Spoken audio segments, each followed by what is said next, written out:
Binerên hêja hûn bi xêr û xweşî hatin malpera filozofyayê. Mala we ava ku hûn me dişopînin û bala xwe didin kar û xebatên me.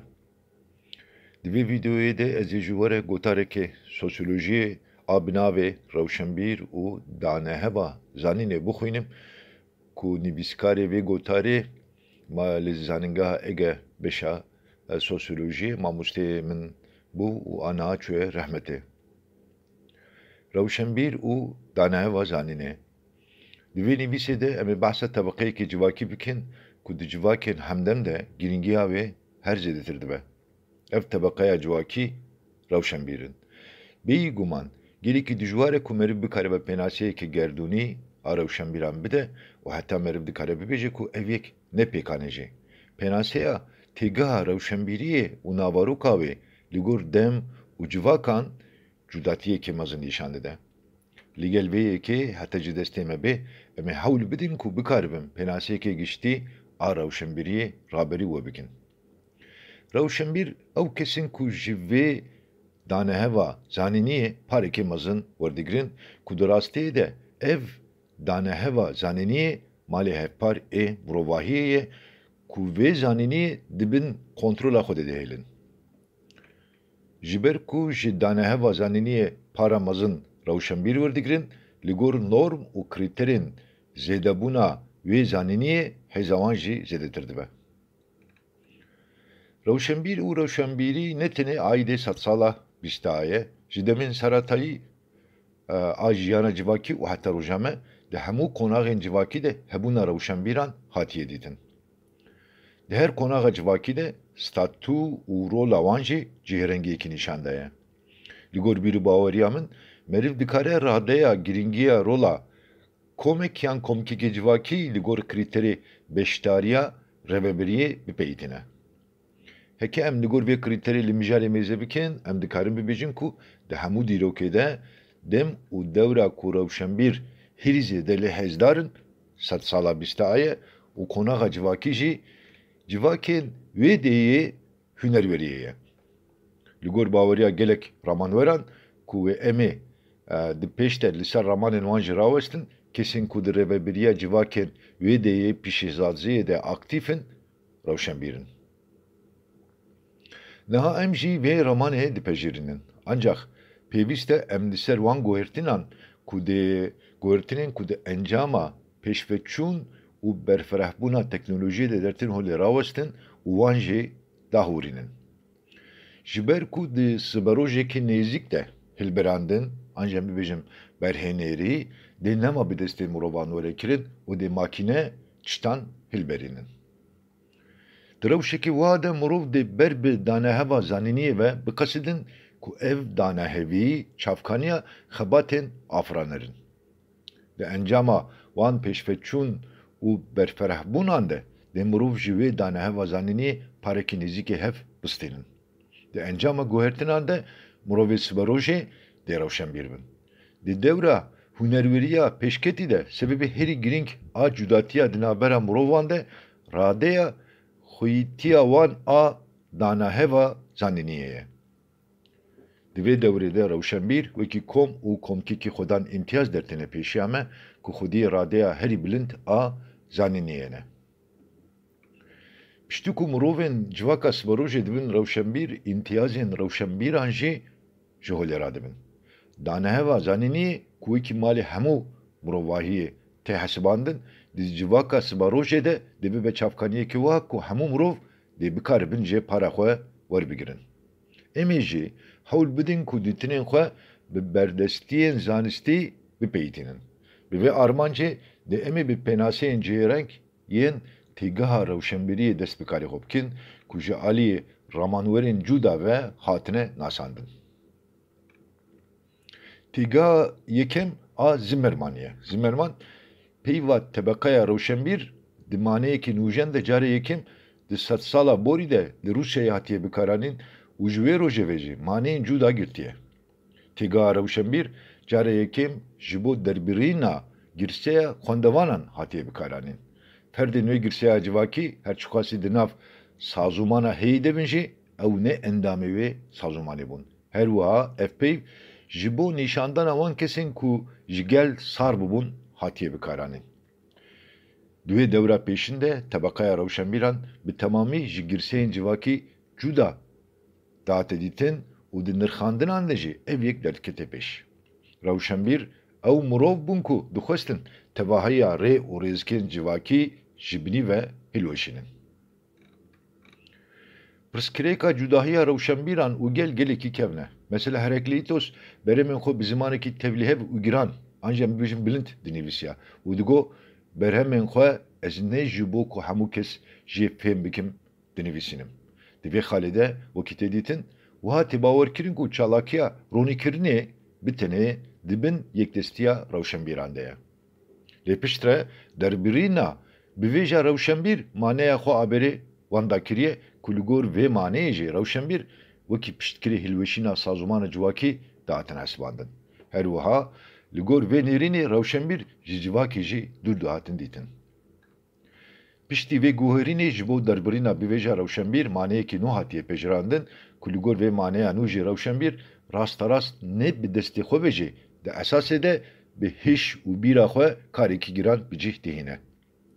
Piştî vê rewşê di civakê de bivêja rewşenbîr ji bo wan kesên ku di warê teknolojî û îdarî de dixebitin û bi navê kinçspî anca em bibêjin bi Tirkî dibêjin beyaz yakalı têne naskirin hatiye bikaranîn. Peyva tebaqeya rewşenbîr ji peyvên ilm û meslekê bêtir bergirî dare. Di civakê de bi giştî hebûna dû texlît karên mirovî tê pejirandin ku a yekem ket û karên bedenî ye, a duyêm jî ket û karên hişî anca em bêjin zihnî ye. Li gor îdeayekî kevin jî faktora ku wesfa bingehîn a rewşenbîriyê dest nîşan dike karên zihnî ye. Li gor vê îdeayê rewşenbîr di civakê de tebaqeyekin û bi karên zihnî mijûlin. Li gor nêzîkweriya duyêm jî rewşenbîrî li gor krîterê erk, asûn û statuya rewşenbîran têne nirxandin. Di vê mijarê de sê dahûrîn dertîne pêş. Dahûrîna yekêm ji alê Kautsky ve hatiye pêşkêşkirin ku li gor vê angaştê rewşenbîr wekî kapitalîst nayê dîtin.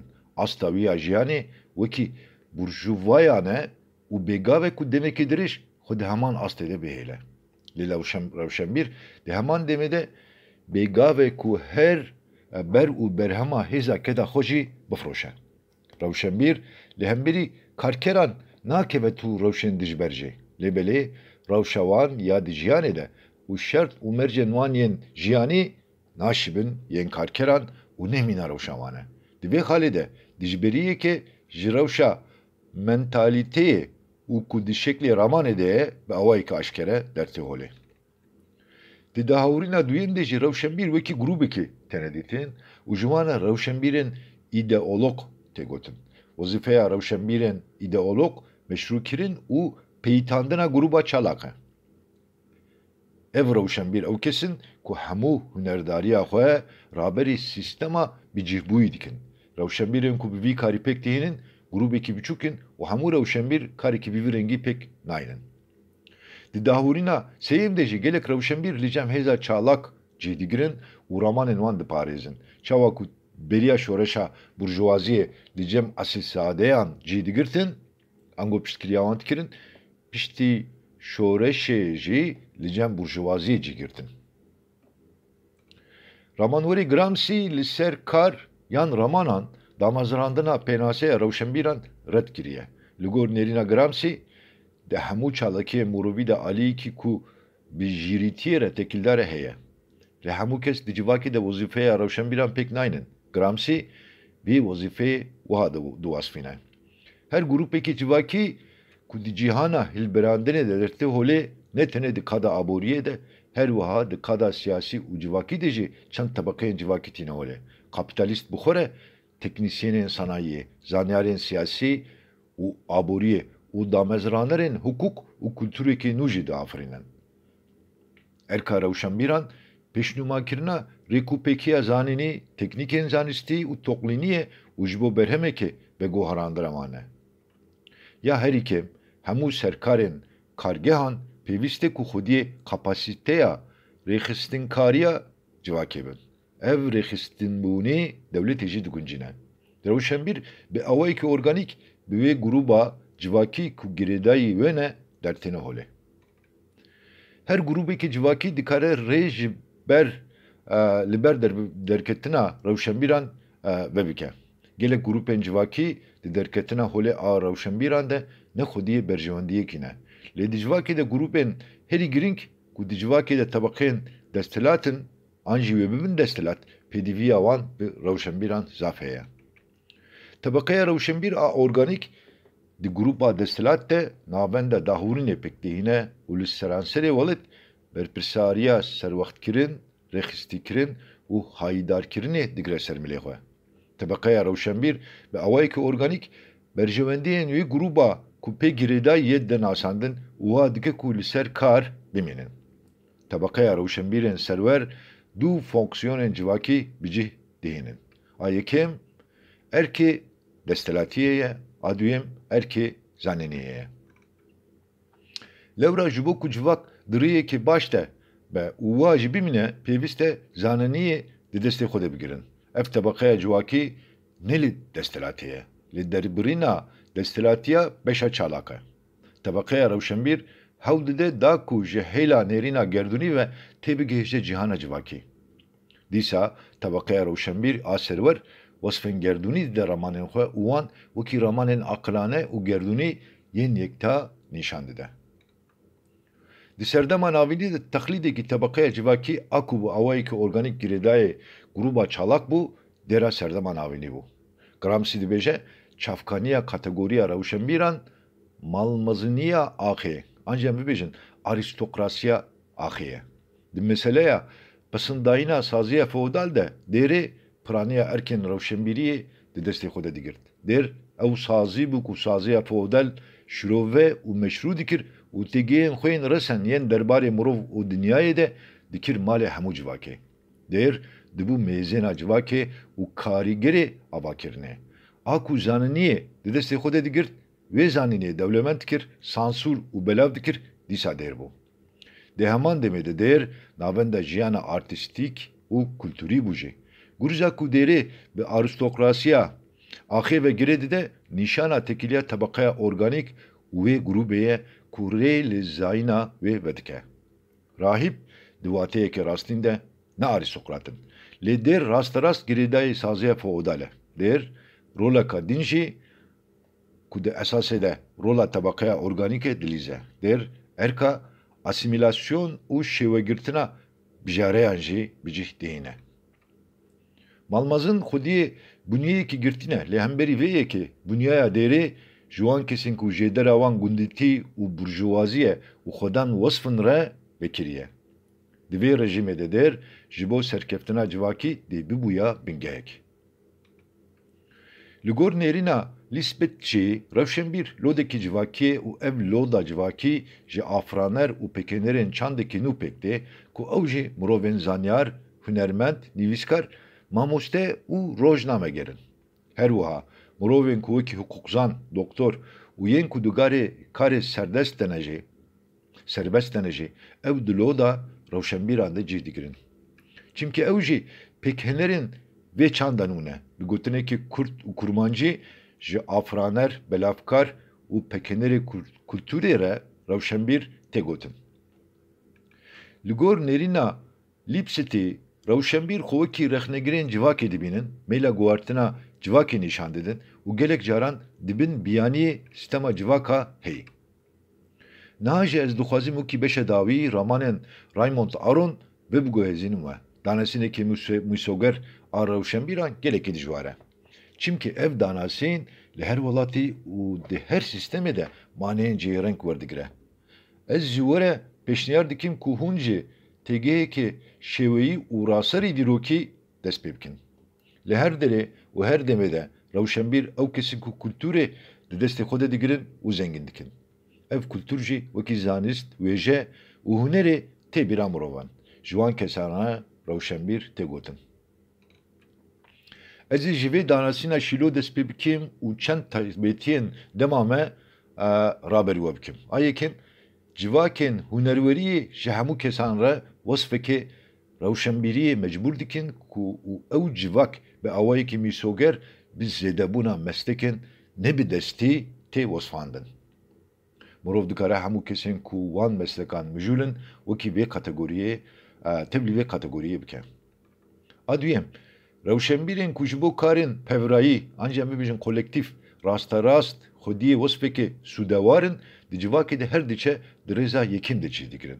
Civakên nûjen rewşenbîr û teknîskeran wekî mirovên herî sûdewar dinirxînin. Di vê meylê de mirovên ku ne li benda qazincekê ne û çalakiyên xwe pêk tînin û bi afirandin û vekulanên xwe zêde balê nakişînin ser xwe ku mirovên xwedan kultûrin wekî rewşenbîr nayên danasîn. Lê berevajiya vê yekê mirovên ku ji bo xebîtîna aboriyê xwedan zanînekî jênegerin wekî rewşenbîr yan entelijansiya tên nasandin. Li Yekîtiya Sovyetê entelijansiya hemû rêvebiran diguncîne. Sisê hejmara belavkarên kultûrê bi awayekî bêpîvan zêde dibe. Ji ber zêdebûna xwendekaran hejmara profesoran jî bi vê nevê zêde dibe. Ji ber ku hejmara xwendevanên rojnameyan zêde dibe, hejmara rojnamegeran jî zêde dibe. Di civakên wekî ême de ango dibêje Tirkiyeyê de rewşenbîr profesyonelin. Lêkolîn yan raman êdî wekî erkekê an jî wekî karekî xweşik nayê dîtin. Zêdetirê vê yekê wekî rêya serkeftina jiyanê tê dîtin û nirxandin. Di roja îro de bi vê nevê hemû fêlezof profesyorin. Lê em nikarin bibêjin ku ev pêhatiyekê gerdûnî ye. Bi demê re rewşenbîr zêdetir dikevin rewşa teknîsyenan. Bi vê nevê xwediyê zanînekî qismî ne ku meriv dikare vê zanîniyê bikar bîne û vebiguhezîne. Li hemû welatan wêjezan wiha têne nirxandin ku ew xwediyê teknîka nivîsandina a nû ne. Wêjezan biriya vê teknîkê çitên ku berê ji aliyê kesên din ve hatine nivîsandin wan ji nû ve dinivîsîne. Afirandina ji nû ve wekî karekî baş tê dîtin û perekî baş jî tîne. Di kovarên Amerîkî de anonîmîtiya gotaran û nivîsandina wan ji aliyên ekîban ve wan meşrû dike. Time bi rastî jî berhemeke hevpar e. Çend nivîsevan têne cemhev û gotaran dinivîsînin. Li hemberî vê tekamûlê rewşenbîrên kevnwerî bi awayekî ji ber xwe ve li ber xwe didin. Dema ku rewşenbîr tê gotin ne tenê doktor, endezyar yan jî parêzer têne bîra mirov, di heman demê de alîmên dînî ku carinan wekî pêxemberan têne dîtin têne bîra mirovan.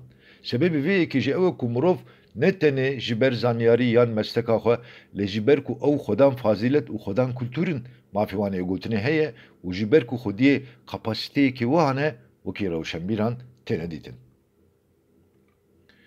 Em ê ji van berdestiyan dest pê bikin û hewl bidin da ku çend danasînên rewşenbîran bidin. Ya yekêm ku ez ê navê danasîna rast lê bikim, rewşenbîran bi entelejansiya re yek dibîne ye. Di gor vê danasînê rewşenbîr di civaka hunerwerî de wezîfeya berhelîkirinê bicêhdihînin û xwediyê kapasiteyekê teknîkîne. Danasîna duyêm ew danasîne ku di dewra yekêm ya destpêka hunerweriyê de hatiye pejirandin. Di dewra belavbûna şaristaniya Rojavayê de meylekî wiha hebû. Ku hemû mirovên zanîngehê xilas dikirin bi navê rewşenbîr de hatin wesfandin. Li Bakurê Afrikayê heke mirovek du sê salan biçûya zanîngehê dibû rewşenbîr û wiha dihate nasîn.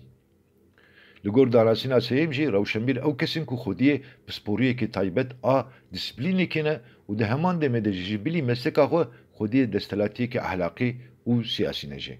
Li Fransayê baweriya giştî ev tîpa sêyêm e. Ji bilî çalakiyên xwe yên meslekî yên ku heta ji dest tê wekî rewşenbîran dijîn û difikirin rewşenbîr têne dîtin.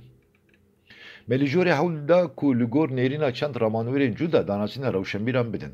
Niha jî em ê hewl bidin ku bikaribin di perspektîfekê dîrokî de li ser wê rola rewşenbîran ku di qonaxên cihêreng yên civakî de lêîstine rawestin û wan bijarana şîrove bikin.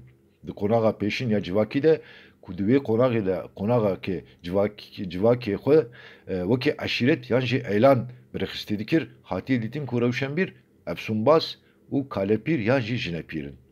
Girîngiya rol asûna wan li gor dereceya alîkariya serekê êl yan eşîretê kem anji zêde bu.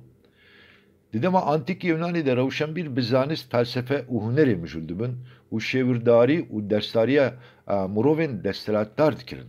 Berî miladê di sed sala pênc û çaran de ramanwerên sofîst hunera retorîkê perî mirovan dikirin ku ev yek di wê demê de ji bo serkeftinekê siyasî bêgav dihate dîtin.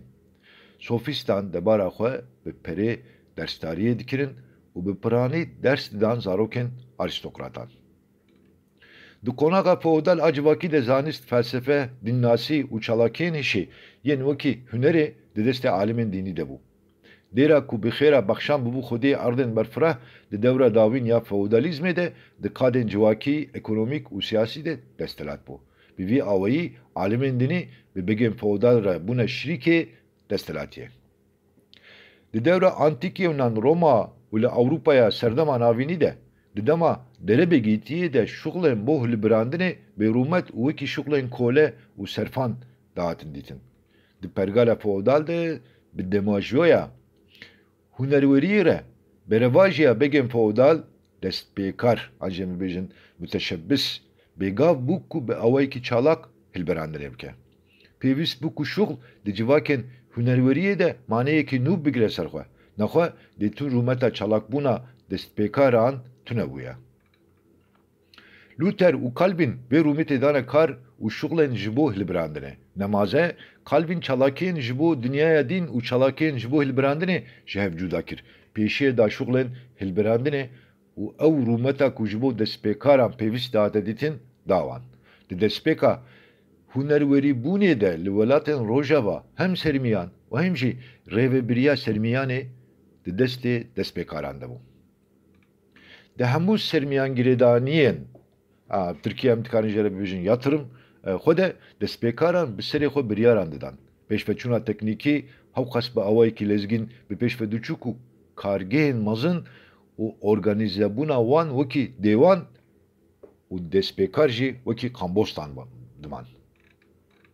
Hasılê meriv dikare bibêje ku berfirehbûna avahiya teknolojîk û organîzebûna wê a civakî re pêkanîn û rêvebiriya kar ji destê şexs û malbatekî derketiye. Pêdîviya sermiyanê ya vê avahiya mezin a teknolojîk bi awayekî bêsînor zêde dibû. Hêza destpêkar û şîrîkatiyên malbatî nebesbû ji bo vê avahiya teknîkî û rêxistinî têra xwe finansmanê peyda bikin.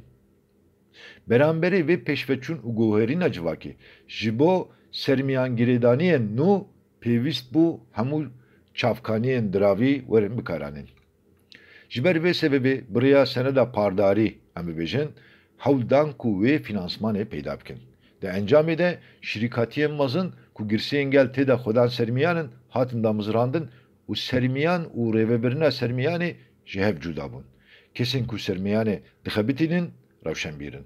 Lewra zanîniyên ku hene di destê xwe de digirin.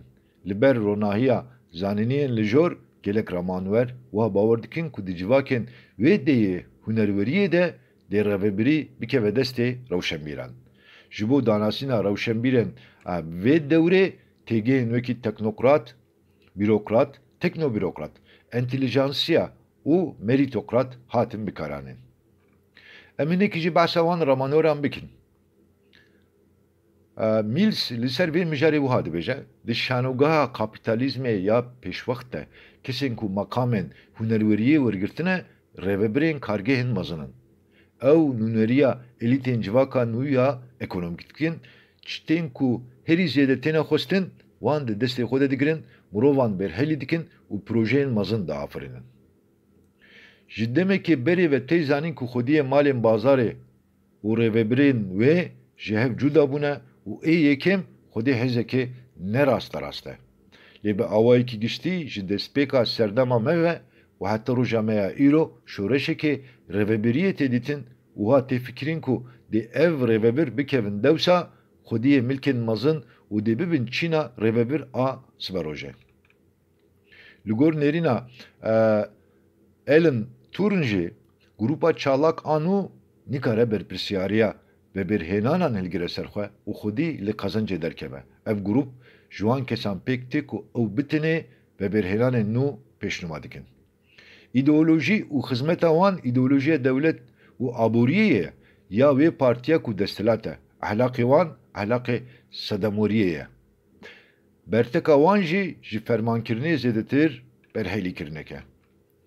Prensiba beşa rêvebir ya berê xwîtî ye. Lê prensiba beşa rêvebir anû alîkariya zanîniyê ye. Ango bi asta perwerdeyê destnîşan dibe. Teknokrasî di heman demê de meritokrasiyê jî. Meritokrasî çavderiyê li mirovên xwedan dîplome dike û kesên ku nû beşdarî vê komê dibin wan dide hilbijartin. Dahrendorf û Kalprecht jî heman ramanê dipejirînin. Li gor ronahiya van zanîniyan meriv dikare bibêje ku rêveberiya civakên wê deyê hunerweriyê di destê tekno bürokratan de be yan jî ji dertê holê ku dê bike ve destê wan. Em jî vê ramanê dipejirînin. Lê em dibêjin ku dê ev dewr gelekî kurt be. Tekla peşveçûna teknolojîk di demekî kurt de rêya guherîna sîstema civakî û avahiyên wê vebike û di demekî kurt de guherînên mezin pêk werin.